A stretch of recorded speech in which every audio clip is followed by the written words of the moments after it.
बिहार में चुनावी साल में नेताओं के बड़े बड़े चुनावी बयान भी आ रहे हैं। जी हां, आज हम बात करेंगे चिराग पासवान की, जिन्होंने ये ऐलान किया है कि वो अब बिहार में ही केंद्रित रहेंगे, बिहार पे फोकस करेंगे। तो क्या चिराग पासवान बिहार के मुख्यमंत्री पद का सपना देख रहे हैं? क्या चिराग पासवान अब केंद्र की राजनीति नहीं करेंगे? नमस्कार दोस्तों, मैं हूं अनूप श्रीवास्तव और आप देख रहे हैं मेरा चैनल। दोस्तों, इस वीडियो में हम बात करेंगे चिराग पासवान के बारे में। चिराग पासवान जो स्वर्गीय रामविलास पासवान के बेटे हैं और लोक जनशक्ति पार्टी बिहार रामविलास के मुखिया हैं, यानी सुप्रीमो हैं, अध्यक्ष हैं। आपको मालूम होगा कि 2020 का जो चुनाव हुआ था उस वक्त चिराग पासवान की पार्टी और जेडीयू के बीच एक अंदरूनी तनाव चल रहा था, जिसकी वजह से जेडीयू 2020 के विधानसभा चुनाव में 43 सीटों तक सिमट गई थी। और यह माना जा रहा था कि चिराग पासवान के चलते, जिन्होंने सारी सीटों पर अपने उम्मीदवार खड़े किए थे, इसकी वजह से जेडीयू की यह दशा हुई थी। तो क्या वही सिचुएशन एक बार फिर से तैयार हो रही है, वही पृष्ठभूमि एक बार फिर से तैयार हो रही है बिहार में? और क्या चिराग पासवान जो है उनकी नजर मुख्यमंत्री की कुर्सी पर है? जाहिर सी बात है कि पिछले दिनों जो बयान आए हैं चिराग पासवान की तरफ से या चिराग पासवान के कार्यकर्ताओं, उनकी पार्टी के कार्यकर्ताओं की तरफ से, उससे तो ऐसा ही लग रहा है। गौरतलब है कि चिराग पासवान की पार्टी लोक जनशक्ति पार्टी रामविलास जो है वो एनडीए का घटक दल है और चिराग पासवान इस वक्त केंद्र में मंत्री भी हैं। लेकिन अभी 2 दिन पहले वो बिहार आए और बिहार आते ही उन्होंने ऐलान किया कि अब वो बिहार नहीं छोड़ेंगे, बिहार में ही रहेंगे, बिहार पे फोकस करेंगे, बिहार की राजनीति पर फोकस करेंगे। उन्होंने यहां तक कहा कि मेरे पिताजी जो है वो हमेशा से केंद्र की राजनीति में एक्टिव रहे, लेकिन वो बिहार की राजनीति में सक्रिय रहेंगे। क्या कहा चिराग पासवान ने, पहले एक बार आप सुन लीजिए, फिर उसके बाद बात करेंगे कि मुख्यमंत्री पद को ही लेकर किस तरह से बिहार एनडीए में घमासान छिड़ा हुआ है और किस तरह से उनके इस बयान पर जो जीतन राम मांझी हैं उन्होंने उनको नसीहत, यानी चिराग पासवान को नसीहत भी दी थी। मैंने शुरू से इस बात को कहा है कि मेरा राजनीति में आने का कारण ही बिहार और बिहारी हैं। मैं दिल्ली में रहा हूं, बंबई में मैंने काम किया है, मैंने देखा है किस तरीके से दूसरे देशों में, दूसरे प्रदेशों में बिहारियों को अपमानित किया जाता है। बिहार से पलायन करके गए हुए लोग जो आज दूसरे राज्यों में रहने के लिए मजबूर हैं, दूसरे देशों में जाकर रहने के लिए मजबूर हैं। मेरी सोच तो सिर्फ पलायन को रोकने तक की नहीं है, बल्कि रिवर्स माइग्रेशन करवाने की। जो लोग बिहार छोड़कर गए हैं, जो पीढ़ी दर पीढ़ी दूसरे राज्य, दूसरे देशों में रह रहे हैं, उनको कैसे मैं वापस लेकर आऊं, इस सोच के साथ मैं राजनीति में आया हूं। तो इस बात को तो मैंने शुरू से कहा ही है कि मेरी प्राथमिकता बिहार और बिहारी हैं, बिहार फर्स्ट, बिहारी फर्स्ट की सोच के साथ मैं आगे बढ़ रहा हूं। और जब मुझे पहला मौका मिलेगा, मैंने हमेशा इस बात को इस उदाहरण के साथ भी कहा है कि जहां मेरे नेता, मेरे पिता आदरणीय रामविलास पासवान जी ने हमेशा अपने आप को केंद्र की राजनीति के साथ जोड़ के रखा, वहीं मैं अपने आप को बिहार की राजनीति में ज्यादा सहज महसूस करता हूं। तो निश्चित रूप से चिराग पासवान के इस बयान में बड़े संदेश छिपे हुए हैं। चिराग पासवान की महत्वाकांक्षाएं भी इस बयान से परिलक्षित हो रही हैं, यानी दिखाई दे रही हैं। और चिराग पासवान अपनी इस महत्वाकांक्षा को दबाकर भी नहीं रखते और वो उसे सार्वजनिक तौर पर बयान भी कर रहे हैं।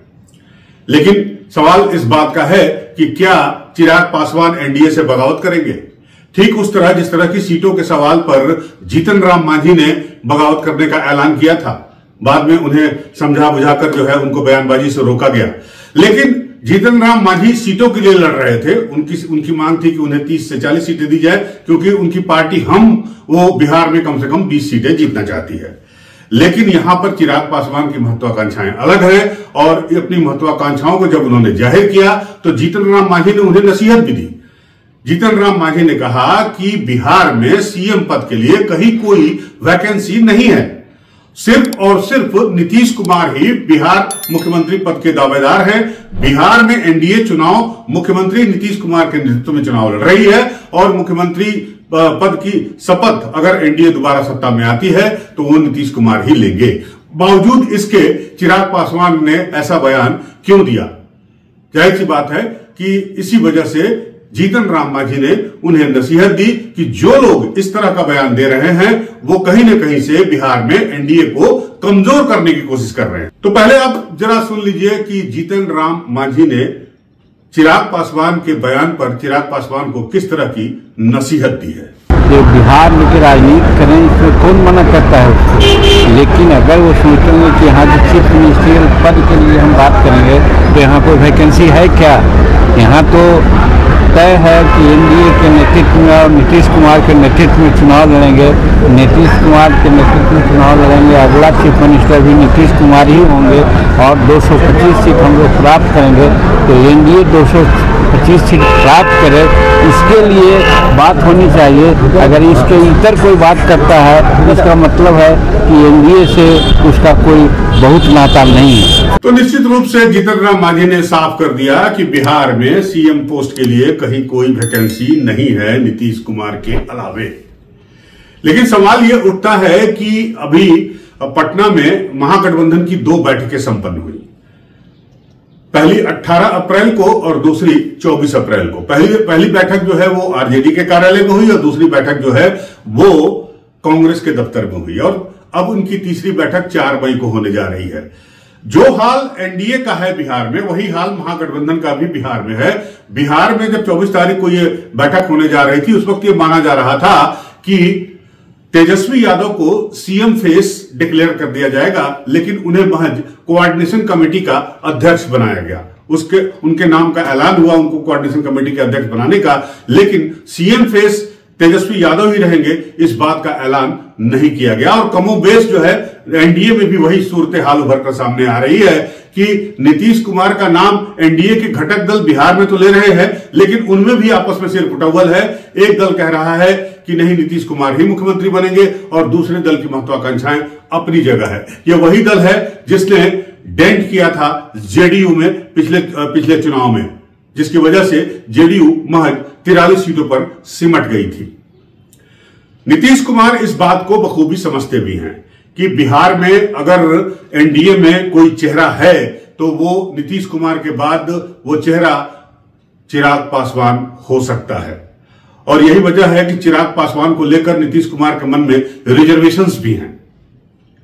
लेकिन सवाल यह उठता है कि अमित शाह और नरेंद्र मोदी के सामने किस तरह से चिराग पासवान अपनी महत्वाकांक्षाओं को रखेंगे और उनकी महत्वाकांक्षा का सम्मान कितना बीजेपी का शीर्ष नेतृत्व करेगा, ये देखने वाली बात होगी। बिहार में एक और पार्टी जो कभी एनडीए का घटक दल हुआ करती थी वो आजकल महागठबंधन के साथ है। जी हां, मैं बात कर रहा हूं करोड़पति नेता मुकेश सहनी की। मुकेश सहनी की पार्टी जो है वो कभी एनडीए का घटक दल हुआ करती थी, सरकार में थी, मुकेश सहनी मंत्री भी थे। लेकिन बिहार एनडीए में चल रही राजनीति को लेकर या यूं कहें नीतीश कुमार के रवैयों को लेकर मुकेश सहनी जो है वो अलग हो गए और आजकल वो तेजस्वी यादव के साथ दिखाई दे रहे हैं। मछली खाते हुए कभी दिखाई देते हैं, कभी प्रेस कॉन्फ्रेंस में दिखाई देते हैं। मुकेश सहनी का प्रभाव जो है बिहार के जो मछुआरी जाति है उनके ऊपर है और उनकी काट के लिए हम के मुखिया जीतन राम मांझी जो हैं वो एनडीए में हैं। मांझी भी जो बिहार में मछुआरा दल है, जो मछुआरा जाति है, समुदाय है, उसके निर्विवाद नेता माने जाते हैं, पूर्व मुख्यमंत्री भी रह चुके हैं। और मांझी जिस तरह से खुलकर नीतीश कुमार के समर्थन में बोल रहे हैं तो ऐसा लगता है कि बिहार में एनडीए में मांझी और चिराग के बीच जो है वो दूरी बन रही है या बन गई है। चिराग पासवान के इस बयान के बाद निश्चित रूप से एनडीए के दूसरे घटक दलों और खासकर बीजेपी के नेताओं के कान या यूं कहें जेडीयू के नेताओं के कान जरूर खड़े होंगे, क्योंकि नीतीश कुमार के बेटे ने यह साफ साफ ऐलान कर दिया है कि चुनाव होने से पहले एनडीए को नीतीश कुमार को मुख्यमंत्री पद का दावेदार बताकर चुनाव मैदान में जाना चाहिए। लेकिन जिस तरह से चिराग पासवान ने अपनी इच्छा जाहिर की है, अपने इरादे जाहिर किए हैं, उससे लगता नहीं है कि ऐसा कुछ होने जा रहा है और नीतीश कुमार का नाम बाकायदा एलानिया तौर पर एनडीए के मुख्यमंत्री के तौर पर लिया जाएगा। क्या इसके पीछे कोई राजनीति है? क्या इसके पीछे जो है वो एनडीए के जो बड़े नेता हैं या बिहार के बीजेपी के जो बड़े नेता है उनकी कोई राजनीति है? कहना बड़ा मुश्किल है और इस पर नजर हमारी बनी रहेगी। और आप भी हमारे साथ बने रहिए। अगर आपको ये हमारा वीडियो पसंद आता है तो हमारे इस चैनल को लाइक और सब्सक्राइब करना मत भूलिएगा। बिहार की राजनीति पर हमारी नजर बनी रहेगी, वहां के एक एक पल की राजनीति का हिसाब हम आपको देते रहेंगे, आपको सूरत हाल बताते रहेंगे। आप हमारे साथ बने रहिए, हमारे चैनल को लाइक और सब्सक्राइब करिए। एक बार फिर आपसे गुजारिश है, मिलते हैं आपसे अगले वीडियो में। तब तक के लिए नमस्कार, जय हिंद।